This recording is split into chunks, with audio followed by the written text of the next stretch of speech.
Well, I've found a new database to play around with. This user on the official forums, PostMovieCam, tends to make one of these databases every year or so.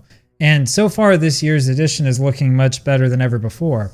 Yeah, this database is pretty cool. It's a major reimagining of North American soccer. So we're not just talking about like a little tweak of the MLS. We're not just talking about taking the MLS and connecting it with the USL and making promotion, relegation, and that sort of thing. No, what we're talking about here is doing like everything completely different. And the best way to explain this is to show you. Basically, all of the United States and Canada have been divided up into 8 zones. These 8 regions all have their own league structure with promotion and relegation. Well, the idea behind this is to think about how the sport would have developed differently in North America. Basically, what would have happened if there had been more of like an European-style sort of open system from the beginning? You see, the system that we have now in the United States and Canada is very metropolitan-focused, it's very monopolistic, and has a lot of problems because of that. Anyway, I really like this idea.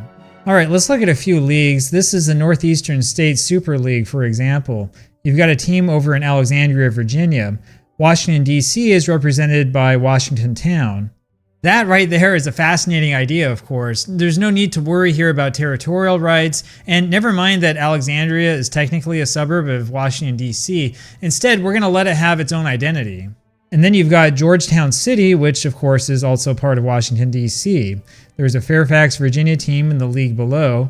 There's also a Joint Base City team, which is also based in Washington, D.C. And go down a few levels and you've got Arlington City, which is another Northern Virginia suburb. There's a team in Bethesda, Maryland, which isn't far away.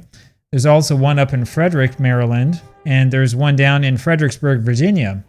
Plus, closer home for me, there's also a team in Woodbridge, Virginia. And, you know, I really could go on with this. At least for me, this is amazing. Now, in all seriousness, none of those places that I just mentioned are actually culturally unique. Right now, it's all just suburban sprawl for the most part. In fact, you can see this on the map that he provided. It's all nestled in closely together. But, I mean, this brings up a really fascinating idea, which is what would have happened if things had developed differently, if things had gone this way. And I bring that up because the reality is that soccer in the United States almost did develop like this, believe it or not. So let's have a really brief history lesson. Okay, maybe some of you still don't know this, but the first professional football league in the United States was actually an association football league or a soccer league. It was called the American League of Professional Football. This league was the brainchild of Arthur Irwin, who owned the Philadelphia Phillies of baseball's National League. The soccer league was started in 1894 and used baseball stadiums. The whole idea behind it was to draw crowds during the baseball off-season. There were teams based in New York, Philadelphia, Massachusetts, and the Washington, D.C. area. Now, attendance was awful for most teams, unfortunately, but then again, the games weren't exactly well advertised.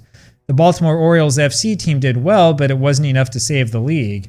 And the whole thing collapsed in mid-October 1894. But you know, I bring all of this up for a reason. 1894 was actually not that long after the Football League in England introduced the second division. That was in 1892. So really, the American game was not as far behind as you might think. And it turns out that there was a successor to that American League of Professional Football. Well, that was the National Association Football League, which started up in 1895. The initial version folded in 1899 due to economic issues. However, that league came back in 1906 and continued through 1921. Now, this was mostly a semi-professional league and was focused in the immigrant-heavy New York and New Jersey area. Well, when you research the history of association football in the United States, you'll find that the New York area always plays a prominent role. And interestingly enough, so does New England. So the other semi-pro league of note was the Southern New England Soccer League, which was formed in 1914. Now that league collapsed in 1921 when its major teams went into the American Soccer League, a league that also attracted teams from the National Association Football League. And so the old ASL formed the first serious attempt at professional soccer in the USA. So you're probably wondering why I'm talking about all of this. Well, the point is not that it's interesting trivia. No, the point is that this was really a regional league. The ASL really didn't stretch any further west or south than Pennsylvania. Perhaps the most famous team to come out of the old ASL was Fall River FC from Fall River, Massachusetts. Fall River, of course, was the home of multiple championship teams during the 1920s and early 1930s. In fact, even after the sport became a semi-pro only affair, the best teams tended to be in Fall River. Ponta Delgada SC, for example, was a hugely successful team in the 1940s and was based in Fall River. That's where Ed and John Souza played, and they were two of the very few players on the 1950 United States World Cup team who were actually from the United States. So the idea behind this modification is basically to take that kind of development, the development that we didn't get in real life, and extend it to the entire country and then up to Canada. And well, at least as far as I'm concerned, that's really, really cool. Well, you know, I've often wondered what would have happened if the businessmen behind the old NASL hadn't just tried to breathe some light into the American Soccer League instead. In other words, rather than bother with history and with growing from the ground up, those guys decided to pretend that they were making the second NFL from scratch. One major problem with the NASL was the lack of real team identities. Every single team was basically an artificial transplant with no real community ties. And, you know, if your team has no history and no identity, there's really no reason for any fans to care. I mean, take a team like, I don't know, the California Surf. It was mostly a really bland and kind of anonymous team. It's kind of like claiming that you're going to revive the economy of Main Street by sticking up a shopping mall with a bunch of chain stores. I mean, it's not unique, it's not interesting, it's just bland, it's boring, and it's just like stuff you can find everywhere else. Well, this mod is different. So check out the background to Manhattan United, for example. They've got a fierce rivalry with Queens Forest, Brooklyn, and the Bronx United. So all you need there is Staten Island, and then you have all 5 boroughs. Anyway, the guy who did this did a very, very good job of paying attention to these regional details. It's a lot more interesting than just Red Bull New York and New York FC. West Jordan Temple in West Jordan, Utah, for example, is just a fantastic club name. I almost feel like I know exactly where that team's home field would be. And you've even got clubs for places like Gatineau, which is really just a suburb of Ottawa. Now, the rules of this league are actually pretty generous, which is nice. It's a lot less restrictive than similar mods that I've played with.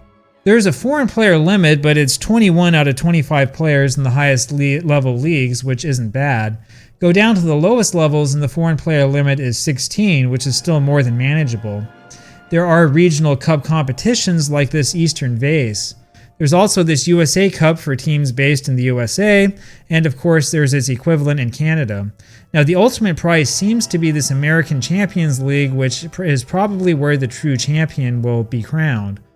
All 8 regions have their own regional Super League structures, which gives the competition both a regional flavor and continental goals to achieve. Now, there are a few things that are kind of hard to look up in the game itself, so I took a look at the file in the pregame editor to try to figure it out. I kind of could. For example, the creator of this mod made new nations for all 8 of the regions, so this is the one for the Northeast state, for example. Yeah, my understanding is that this guy had to take this step because of the limitations that Football Manager 2024 has when you try to edit the MLS. Now, this has been an issue for years, at least 5 years as I remember, and it's been getting worse as time has gone on. And it really seems here that Sports Interactive just doesn't care, but that's a complaint for another video. So if you look at Manhattan United, for example, the base nation is the Northeast states, not the United States. I think that this also impacts the nations that new gens wind up coming from, but I'm not quite sure how that works yet. I haven't messed around with it that much. All in all, though, this is a really interesting idea, and it's a really creative way to get around some of the restrictions in the editor.